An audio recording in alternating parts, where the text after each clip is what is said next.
You're dead to me. Don't come to my wedding. The message from my own daughter hit like a sledgehammer. No explanation, no emotion, just cold execution. I stared at those brutal words, my hands trembling. Then I typed back one word. Fine. But what she didn't know was that this single word would trigger the most devastating chain reaction of her life. My name is Victoria Hayes. And I raised Isabella like a queen. 26 years of scraped knees, bedtime stories, and unconditional love. But after my messy divorce, her father Marcus remarried a venomous socialite named Celeste who poisoned my daughter's mind with lies and luxury. Slowly, Isabella transformed from my loving child into a stranger who treated me like an embarrassment. The wedding invitation never came. Instead, I received that text message 3 weeks before her big day. My own flesh and blood had erased me from the most important moment of her life. The betrayal cut deeper than any knife ever could. But Isabella forgot something crucial. She learned everything about power from watching me build an empire from nothing. I didn't cry. I didn't beg.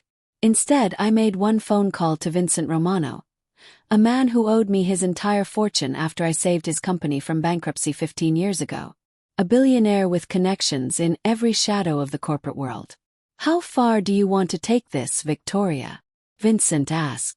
I want the truth to surface, I replied. And I want her to understand consequences. Within 48 hours, Vincent's team had quietly acquired controlling interests in her fiancé's company. Alexander Cross, her perfect groom-to-be, wasn't the successful entrepreneur he pretended to be. He was a fraud, embezzling investor money and cheating with his business partner's wife. But the masterpiece wasn't destroying Alexander. It was the timing. The night before the wedding, during the rehearsal dinner at the exclusive Grandview estate, Vincent appeared as a business associate. He stood up, smiled, and handed Alexander a manila envelope. Congratulations on your upcoming marriage, Vincent announced to the stunned crowd.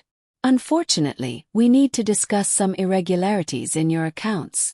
The envelope contained financial records, photographs of Alexander with another woman, and audio recordings of his lies.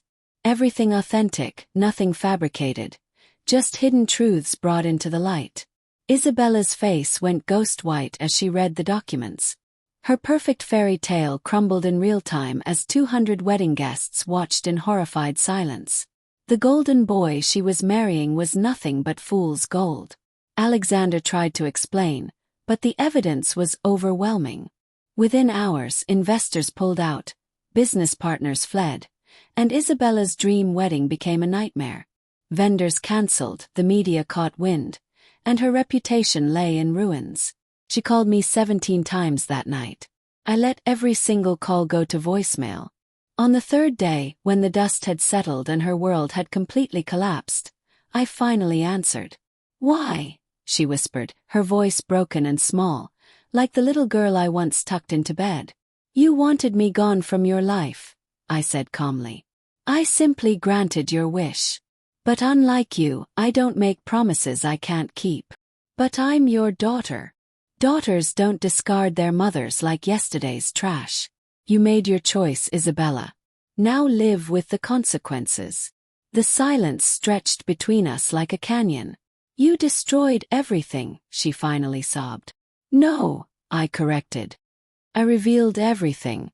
You chose to build your happiness on lies. I just turned on the lights. Months later, Alexander's empire crumbled completely. He lost everything. His business, his reputation, his freedom when the FBI arrested him for fraud. Isabella moved back with her father, but Celeste refused to have a scandal-tainted stepdaughter in her pristine home. Isabella reaches out occasionally now, not to apologize, but fishing for forgiveness she hasn't earned. I listen politely, but the bridge she burned can never be rebuilt. You don't get to wound someone that deeply and expect them to bleed gratitude. I didn't destroy my daughter's wedding out of spite. I did it out of love, the kind of love that refuses to watch someone you raised make the biggest mistake of their life. Sometimes the most loving thing a mother can do is let her child fall hard enough to wake up. Isabella learned that when you exile the person who taught you everything about loyalty, you better make sure you can survive in a world built on lies. The last text I sent her was simple. I raised you to be stronger than this. Prove me right. She still hasn't replied. And honestly, that tells me everything I need to know. Some bridges, once burned, leave lessons in the ashes. This was mine to her. Respect is earned, not inherited. And mothers who love you enough to let you fall will always be there when you're ready to stand back up.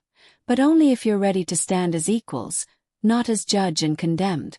The queen protects her kingdom, even when the princess forgets where she came from.